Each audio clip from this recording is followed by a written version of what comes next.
Assalamualaikum warahmatullahi wabarakatuh. Pemirsa, abad ketiga sebelum Masehi, ada seorang raja yang bijaksana, religius, dan sangat menekuni spiritualitas yang bernama Asoka. Asoka ini punya adik yang namanya Vitasoka. Tapi adiknya ini memiliki karakter yang jauh berbeda dengan sang kakak. Adiknya ini adalah seorang yang suka berfoya-foya, pemabuk, suka main wanita dan lain sebagainya. Menghabiskan usianya dalam dunia yang penuh dengan keglamoran. Nah, suatu ketika Raja Asoka ini berdiskusi dengan Perdana Menterinya membicarakan tentang sang adik. Karena bagaimanapun juga teruskan menjadi kaisar pada periode selanjutnya. Nah, kemudian Raja Asoka ini punya ide untuk menjebak adiknya, tapi dalam tujuan untuk pembelajaran. Nah, dia membicarakannya dengan Perdana Menteri, akhirnya mencapai suatu kesepakatan, akhirnya rencana itu mau dilaksanakan. Pada suatu hari, Raja Asoka ada di pemandiannya dan ia meletakkan bajunya di dekat tempat ia mandi, baju kebesaran kaisar. Nah, Perdana Menteri mengajak adiknya yaitu Vitasoka untuk melintasi tempat pemandian Raja Asoka tersebut. Ketika melintasi tempat itu, Perdana Menteri menyampaikan kepada Vitasoka, "Vitasoka, itu ada baju kebesaran raja. Apa engkau tidak ingin mencobanya? Bukankah nanti pada saatnya engkau juga akan jadi raja?"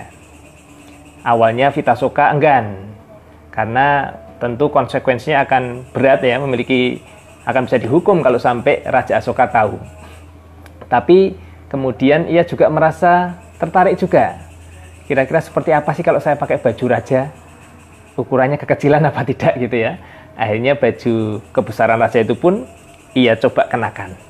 Nah, begitu ia mengenakan baju raja kebesaran kaisar itu, langsung Raja Asoka menyergapnya keluar dari pemandian dan menangkap basah adiknya tersebut.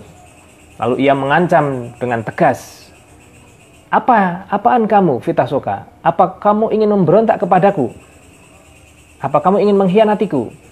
"Oh tidak, ampun Tuan. Kenapa kamu memakai baju kerajaan ini, baju kebesaran raja ini? Kamu harus aku hukum, dan hukumannya adalah berat. Bagi pengkhianat, hukumnya adalah hukuman mati." Vitasoka ampun kepada kakaknya. Tapi sudah ditetapkan, bahasanya Vitasoka ini akan diberi hukuman mati.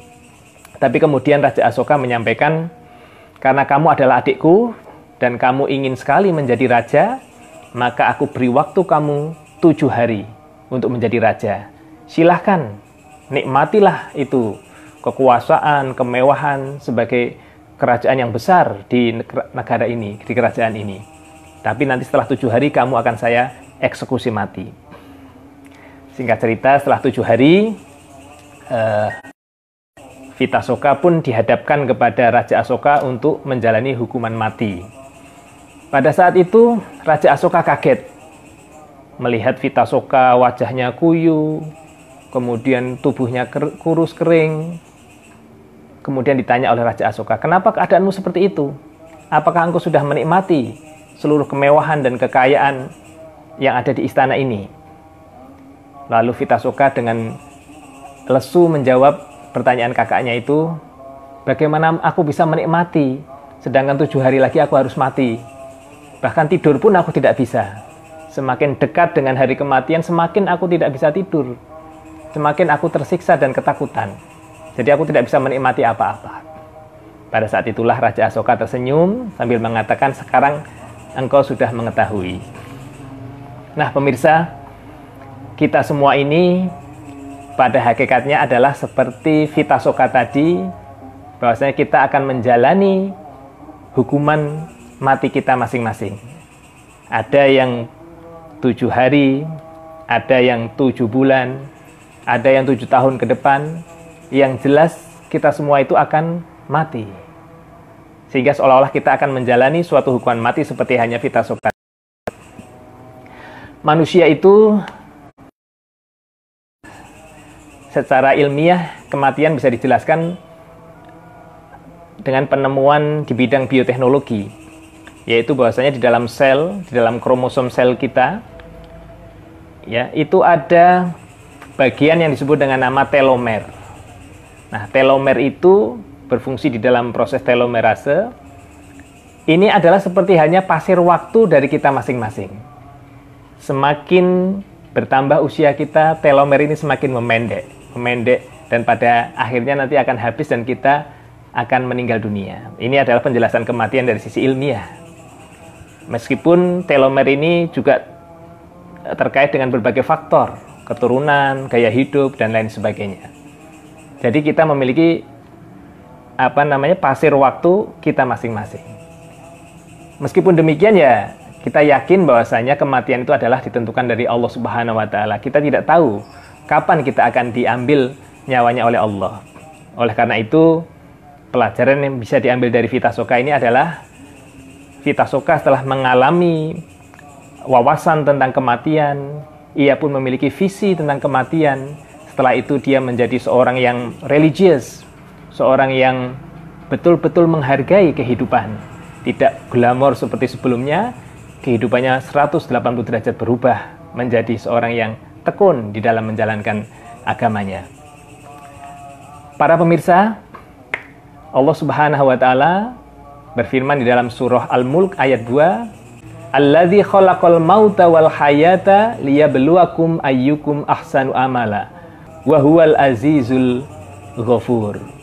Jadi Allah yang menciptakan hidup dan mati untuk menguji kamu, siapa di antara kamu yang paling baik amalnya. Kehidupan dan kematian itu akan menguji kita, sehingga kita harus betul-betul memanfaatkan dengan sebaik-baiknya kesempatan kita hidup ini untuk fastabiqul khairat, berkompetisi atau berlomba-lomba dalam melaksanakan berbagai macam amal kebajikan. Dan kita juga memelihara visi kematian ini yang dalam agama dikenal dengan nama istilah zikrul maut. Maka dari itu kita perlu sering untuk membaca doa setelah sholat, yaitu dengan Allahumma khtim lana bi husnil khotimah wala tahtim lana bi su'il khotimah.